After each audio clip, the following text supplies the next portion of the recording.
सकता हूं मैं चुनाव जरूर छोटे छोटे मार्जिन से हारा, लेकिन ना दिल्ली का आशीर्वाद कभी कम रहा और ना जयपुर का मेरे ऊपर आशीर्वाद कम रहा। मुझे तो माननीय भजनलाल जी ने एक बार कहा था कि भाई इस बार पिछली बार जब मैं चुनाव हार के गया तो उन्होंने कहा रे भाई धर्मपाल तू किसी अच्छे से पंडित को दिखा, तेरे जोग और संजोग तू दिखा। हमने तो सुना था कि कर्मों का काकरा लगता है, तेरे तो बड़ी सारी शिला लगी है। तो मैंने भजनलाल जी को कहा अभी मान्यवर अब तो आप किस्मत लिखने वाले ही बन गए, आप लिख दो जो लिखना है जो आप लोगों को। इसलिए हेलो भाई, स्वागत है आपका फिर से जिला नीम का थाना न्यूज एंड रिएक्शन के अंदर। गाइस, आज खेतड़ी विधानसभा के रामकुमारपुरा के अंदर खेतड़ी विधायक इंजीनियर धर्मपाल गुर्जर के पिता शहीद रामकुमार गुर्जर के श्रद्धांजलि सभा के अंदर इंजीनियर धर्मपाल गुर्जर के द्वारा वहां पर धमाकेदार तरीके से स्पीच दिया गया। और आइए सुनते हैं क्या कहा इंजीनियर धर्मपाल गुर्जर। चौधरी जो हमारे साथ साथी और सहयोगी के रूप में रहते हैं, दुर्भाग्यवश 419 वोटों से ये छोटी सी जीत बड़ी खलती है साथियों। पिछली बार अपन 957 वोटों से हारे थे। कभी मैं भूलना चाहा तो भी आपने भूलने नहीं दिया कि सुबह शाम तक यही कहते थे ये और कर लेते वो और कर लेते तो ऐसे हो जाता। ऐसे हमारे थोड़े से दुर्भाग्यशाली रहे सुखकरण जी चौधरी जी का इस किसान सम्मेलन में स्वागत करना चाहता हूं। मैं स्वागत करना चाहता हूं पूरी जनता और उपखंड खेतड़ी की तरफ से और रामकुमारपुरा की धरती की तरफ से केडी बाबर जी का पूर्व विधायक और हमारे यहाँ पर जो प्रभारी हैं उनका स्वागत करना चाहता हूं। हजारी लाल जी का स्वागत करना चाहता हूं। और निश्चित रूप से मेरे से कोई ना कोई गलती जरूर होगी, किसी का नाम जरूर छूटेगा, वो अगले मेले में बिल्कुल नहीं आएगा, ये बात तय है। इसलिए मैं सम्मानीय मंच कह के सबका सम्मान करना चाहता हूं, उपस्थित समुदाय का सम्मान करना चाहता हूं।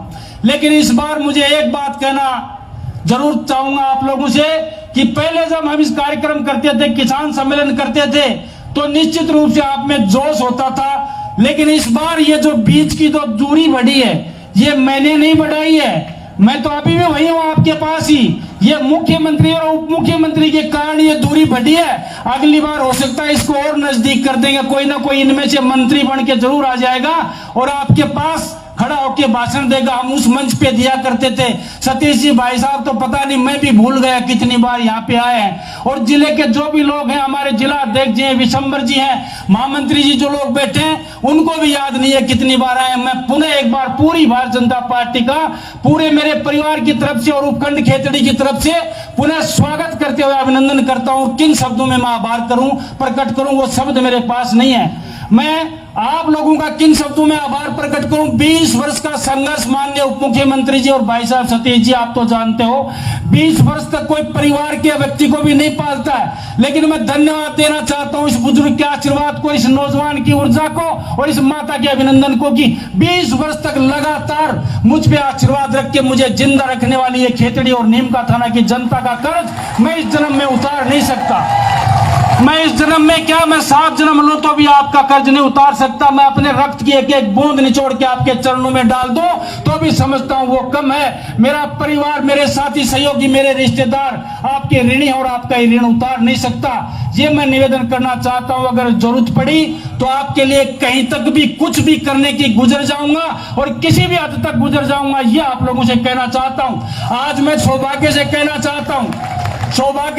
चाहता हूं कई चुनाव हम थोड़े थोड़े मार्जिन से डिफीट जरूर हुए, लेकिन प्रदेश में भारतीय जनता पार्टी का जो स्नेह है, जो प्यार है, चाहे वो मुकेश जी भाई साहब और जो प्रदेश के जो भी पदाधिकारी हैं, हमारे प्रदेश अध्यक्ष हैं, चाहे राष्ट्र के नेता हैं, मैं इतना कह सकता हूं मैं चुनाव जरूर छोटे छोटे मार्जिन से हारा, लेकिन ना दिल्ली का आशीर्वाद कभी कम रहा और ना जयपुर का मेरे ऊपर आशीर्वाद कम रहा।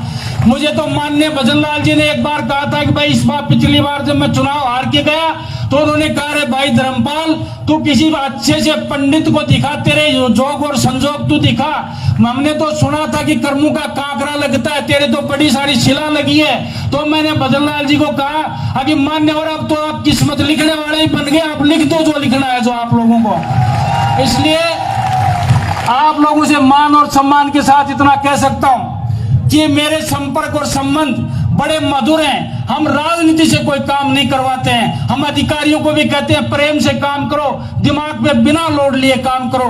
पहले आप लोगों को भी पता है, लोगों को ये कहते थे, अधिकारियों को विपक्षी लोग कह के डराते थे, अगर इंजीनियर धर्मपाल जिस दिन विधायक बन गया तो आपको खा जाएगा और पता नहीं क्या हो जाएगा। मैं सबसे पहले मैंने यही कहा था एक मेरी सार्वजनिक मीटिंग में कि काम करो जनता के, आपको कलम की ताकत दी है और 5 वर्ष के लिए मुझे भी कलम की ताकत बख्शी है। किसी का भला कर सकते हो तो कर जाओ, वरना रिटायरमेंट होने के बाद में कोई नमस्कार भी नहीं करेगा। वो याद रखेगा कि जब आप सीट पे थे जब आपने क्या किया। दिन रात आपके बीच में रहेंगे, 24 घंटे आपके बीच में रहेंगे, जो बन पड़ेगा जितना बन पड़ेगा। ये जोश में नहीं कह रहा हूं, जोश में वो व्यक्ति कहता है जो पहली बार चुनाव लड़ता है और पहली बार जीतता है। 24 घंटे आपके लिए हूं, जैसा भी हूं, जितना हूं, मेरे परिवार के पूरे परिवार के सदस्य आपके लिए तैयार हैं। ये निवेदन करना चाहता हूं माननीय मुख्यमंत्री, उप मुख्यमंत्री की गरिमा में उपस्थिति में कहता हूं, सतीश जी की गरिमा में उपस्थिति में कहना चाहता हूं, मेरे इस क्षेत्र में जो पहाड़ी क्षेत्र है, भौगोलिक स्थिति अनुकूल नहीं है। कभी कभी तो एक बार सरकार ने लिख दिया था कि ये नॉन फिजिबल है, इसमें इलेक्ट्रिफिकेशन ही संभव नहीं है। लेकिन मैं धन्यवाद देना चाहता हूं भैरू सिंह जी को, स्वर्गीय भैरू सिंह जी को, कि यहाँ पर स्वतंत्र में जब वो मुख्यमंत्री तो पहली बार इस पहाड़ी क्षेत्र में बिजली पहुंचाई तो वो भारतीय जनता पार्टी ने पहुंचाई, कांग्रेस ने नहीं पहुंचाई। ये राजनीतिक मंच तो नहीं है, लेकिन मैं आग्रह करना चाहता हूं मुख्यमंत्री जी, आप हमारे से सीनियर और आज आपके पास कलम की ताकत है। हम आपसे 3-4 बातें शेयर करना चाहते हैं और मैंने लिखत में भी रखी है, आपको भी दूंगा और मेरे सम्मानीय जो मुख्यमंत्री जी हैं और दिल्ली तक दूंगा। जहां पर हमारा हिंदुस्तान कॉपर लिमिटेड का प्रोजेक्ट है, जो कभी शेखावाटी की लाइफलाइन कहलाता था, 12,500 कर्मचारी काम करते थे। आज उसकी दुर्दशा, आज उसकी ये दशा है, वहां पर 400 से नीचे कर्मचारी काम करते हैं, टोटल ठेके पे दे चुके हैं। आज दिल्ली में सरकार हमारी है और सरकार तीसरी बार भी बनने वाली है। दुनिया की कोई ताकत मोदी जी को रोक नहीं सकती। ये ऐलान करना चाहता हूं 50,000 की इस भीड़ में, जब हमारी सरकार दिल्ली में है, हमारी सरकार राजस्थान में है, भारतीय जनता पार्टी का सांसद है, भारतीय जनता पार्टी का विधायक है, भारतीय जनता पार्टी का जिला प्रमुख है, तो हमारे हिंदुस्तान कॉपर लिमिटेड को जिंदा करके इन युवाओं को रोजगार के अवसर पैदा करें, ये आपसे निवेदन करना चाहता हूं। दूसरा, हमारे कई हजारों बीघा जमीन हमने रिको में एक्वायर की है, उसकी एनवायरमेंट क्लियरेंस आने वाली, ईसी आने वाली है, जो दिल्ली में अटकी हुई है पिछले 6 महीने से। अगर उसकी ईसी आ जाएगी तो मैं समझता हूं यहाँ पर 10-12 हजार लोगों को और नौजवानों को काम मिल सकता है। ये कार्यक्रम आप करें। ईसी आने के बाद जमीन आउट हो चुकी है, जमीन एक्वायर हो चुकी है, यहाँ कारखाने लगे, चाहे छोटे लगे बड़े लगे, मेरे नौजवान को, मेरे भाई को, मेरे बेटे को नारनौल, जयपुर या उदयपुर नहीं जाना पड़े, यही खेतड़ी में रोजगार के अवसर उपलब्ध हो। ये मैं पुरजोर तरीके से आपसे मांग करना चाहता हूं।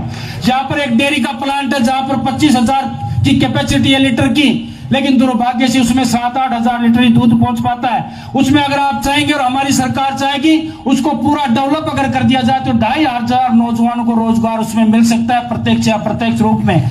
ये मैं निवेदन करना चाहता हूं। और दूसरा, जो आपका ही काम है उसमें कहीं किंतु परंतु नहीं है।